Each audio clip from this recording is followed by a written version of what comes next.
Today I'm covering what causes a fear of cats, or ailurophobia. Some people are not cat people, or may dislike cats. If you've ever been scratched or bitten by a cat, you may be quite wary of them. In either of these cases, you're not going to go out of your way to spend time with them. But you're also not going to spend a lot of time worrying about them. Phobias are a lot stronger than dislike. And today we're talking about ailurophobia, felinophobia, elurophobia, Gatophobia, Galeophobia, or just straight cat phobia. Ailuro originates from the Greek word for cat, feline from Latin, and gatto from Spanish. Lots of ways to say, cats really freak me out. With ailurophobia, you might spend a lot of time worrying about encountering cats and thinking about ways to avoid them. This can be pretty disruptive to daily life, especially as cats are a very popular pet. Speaking of, this fear is usually about domesticated cats rather than large predatory cats. You may experience anxiety or even panic when you see a cat.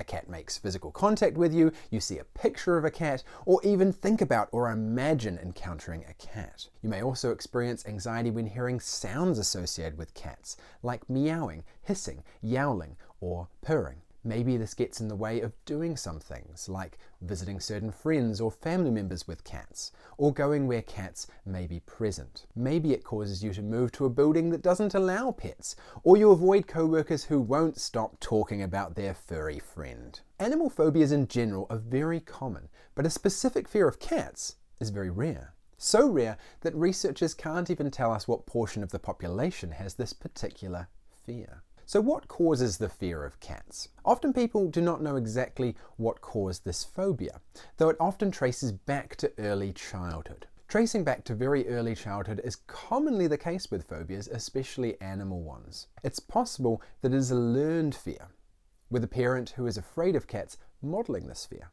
Or a parent told you to stay away from a sick or diseased-looking cat, or cats in general. Some people end up associating cats with disease or parasites like toxoplasmosis, and cats are then associated with a contamination fear, a fear of disease or germs. It's common for people with a fear of cats to hold irrational beliefs about them, for example viewing them as predatory or evil creatures. Evolutionary psychologists theorize that, like with sharks, we're preconditioned to fear cats, as their much larger ancestors were a fearsome threat who preyed upon us. The other way that people can end up with a fear of cats is from an early negative event. As a child, you might invade a cat's personal space and be scratched or bitten.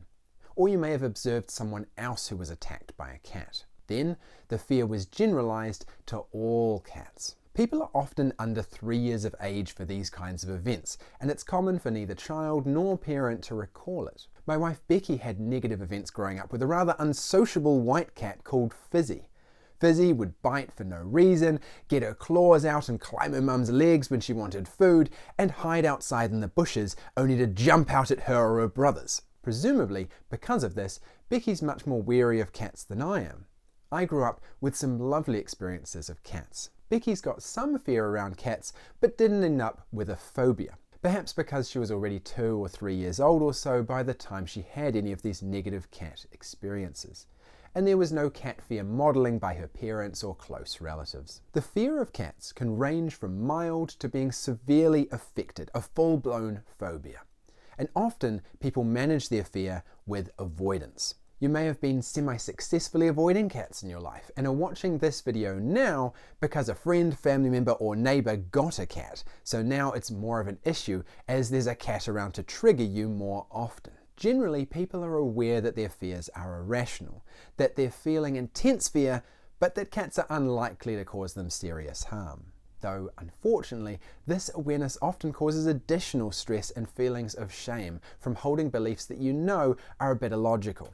This can make it more difficult to reach out for help, which is a massive shame as this is a fairly straightforward fear to treat, as with most phobias. First, you need a process to reduce your anxiety.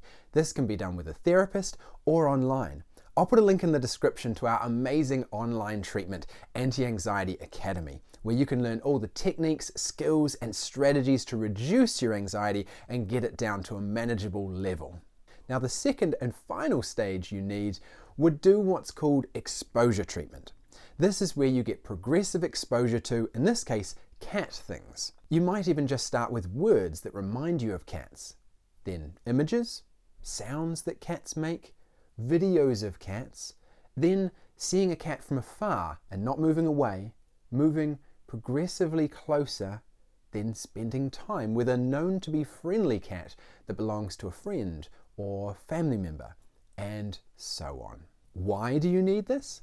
Well, while your prefrontal cortex can use the amazing anxiety-reducing techniques from stage 1, your midbrain only learns from experience. It's still freaking out back there.